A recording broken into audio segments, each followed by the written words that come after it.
curteni. Voi afirmați, poeții sunt nebuni.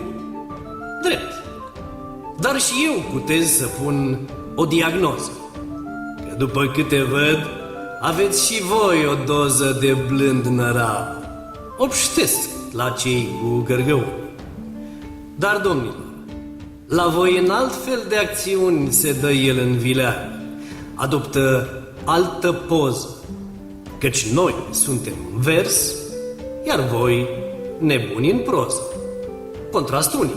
În rest, toți factorii comuni. E drept. La curte aveți climat mai favorabil. N-aveți în schimb ca noi renume în timp durabil. Onoruri voi mai mari, noi griji mai mici având. Vă bateți joc de noi? Nu întârziem cu plata. Dar vorbele în urechi, cum intră, ies și gata. Pe când ce-i pus în scris nu pierde așa curând.